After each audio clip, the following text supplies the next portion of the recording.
Goosebumps is rated Y because it may be too spooky for kids.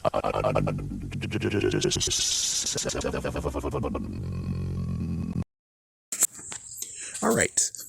Since there is a kind of thing of, oh yes, hello Goosebumps fans. Since we have this show called What If, let's do the what if story of this one, which I'm going to take this story and basically make a new entryway of how it can get scary. We're going to turn it scary and it's going to be something pretty interesting.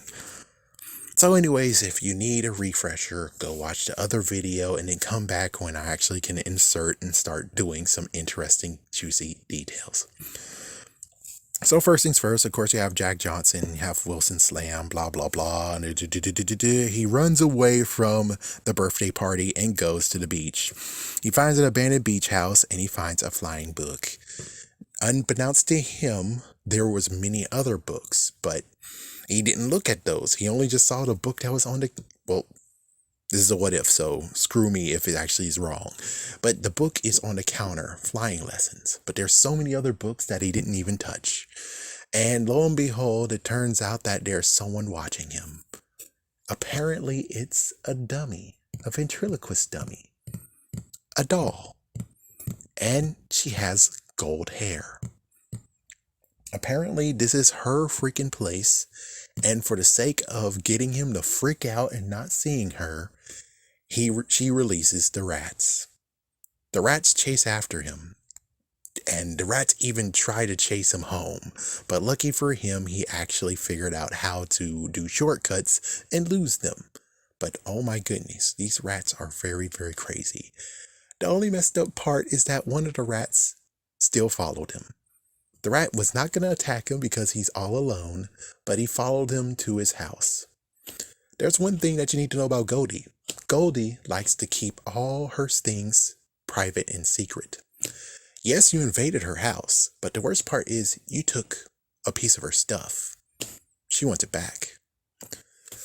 So, of course, we go to the same thing as the book, where it's like he invented that, his his dad and basically you get to the point of where now the dog ate the food, and then he ate it, and now she's flying, and unbeknownst to him, while he's flying up there, there's one person staring, looking at him, being like, he took my thing, and I know which one it is now.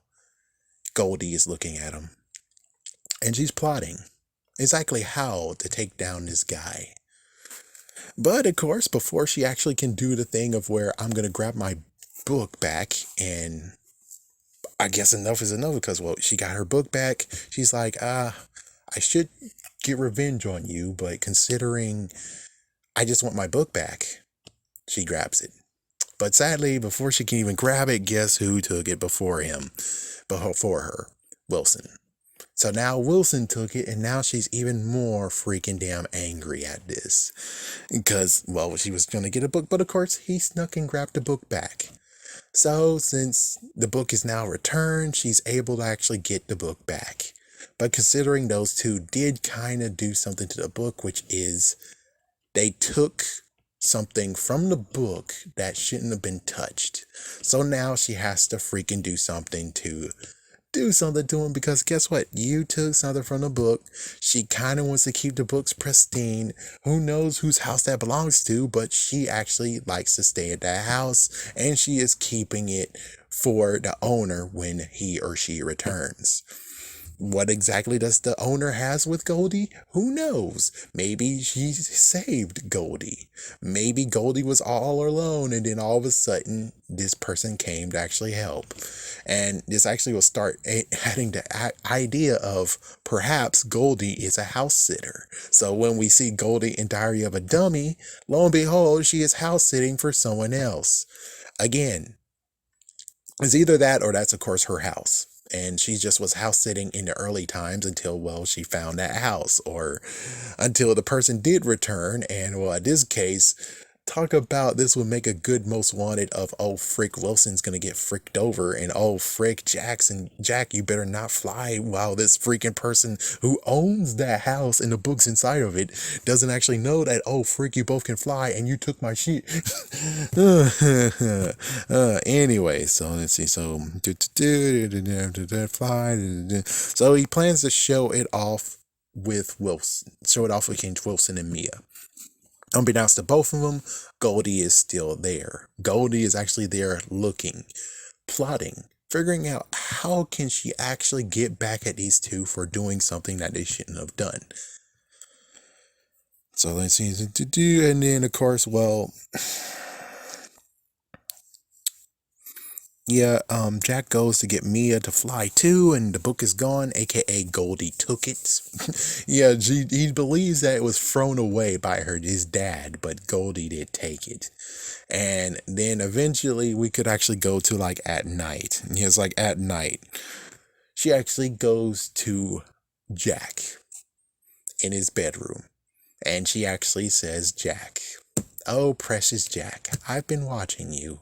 Well, what? Who are you? No need to look. No need to find where I am. Just know that, Jack, you did something messed up and wrong. You and that boy. And until I actually get things right, just know I'll be watching you. And I'm going to be waiting for you both to slip up. And as soon as you slip up, I'm going to strike. And I'm going to make sure that you guys pay for what you did. And then as soon as he tries to turn on the light, she is gone. He doesn't really know for sure who it was. She just knows that it might have been a girl character. He might not know. And then, of course, they both get famous. They both all the stuff. And then, of course, you have Wilson getting a show. In one of the tapings, a few things messed up happens. Like, for instance, because of rats, but they don't really know for sure, they chewed a bit of wiring and a light almost fell on Wilson. Oh, good Lord. And there's many other things that happen that actually has some rat involvements that make you say, oh, what the frick? Because, well, apparently she is out to either kill or hurt Wilson. As for Jack, however, it's a little bit of a different story. The military, as soon as the military came into this picture, that's when she could actually have some good fun and issues. Like, for instance, he got electrocuted a little bit. Yes, oh my goodness. Yes, the rats actually played with electrocution because they were doing tests. And he got electrocuted a little bit. And lo and behold, in the corner of his eye, he can see a weird small presence with gold hair. He looked for 1 second and saw it, and then the next second, he's gone. And the electrocution stopped. So it's like, oh my goodness, what in the freaking world is going on? What is going on? Oh man. So with all of these freaking incidents happening between Jack and Wilson, there has to be a confrontation between the two. Wilson actually confronts Jack and said, hey, I believe you're freaking doing this to me. Why you have to be so jealous? Versus Jack being like, I don't think that happened, and I got electrocuted, and there's stuff that happening to me too, and I know who it is. It's some weird girl with gold hair. And it's like, oh no, it's you. And it's like, yeah, he's not really taking him seriously. So eventually the crowd forms around him and he gets pricked. Yes, he actually gets pricked, and it's like, what the frick? So what's going on is that he got pricked, and lo and behold, Goldie was in the crowd. She extracted some of his DNA, and lo and behold, unbeknownst to him, she actually did a spell on him. So now the spell is happening to where he can't fly anymore thanks to Goldie. And she's able to extract as much as she can. And it was basically half. So she was able to get some of the small powder back from his blood. So she was able to straight up do a nice little curse to actually extract the flying for him. And of course, you have to race for $1 million. So the race for $1 million happened. And well, like happens, Jack actually can't fly anymore. But, well, Goldie did not know or did not notice that the dog can still fly. And lo and behold, the dog actually licked Jack in the wounded area. And as soon as he did that, it actually jumpstart his flying abilities. So lo and behold, he can still fly. Meanwhile, for Wilson, well, Wilson gets it all, but lo and behold, it turns out that Wilson, well, precious Wilson, he was not seen again. He thought that fame and everything did it, but then all of a sudden he gets a news report saying that there is a kid missing. His name is Wilson Slam, and if you have any details, you can do it. And then as he looks out in the window, he can see that Wilson is flying overhead, but what's on top of him? It's Goldie. Goldie has now possessed Wilson, and now he will do her bidding.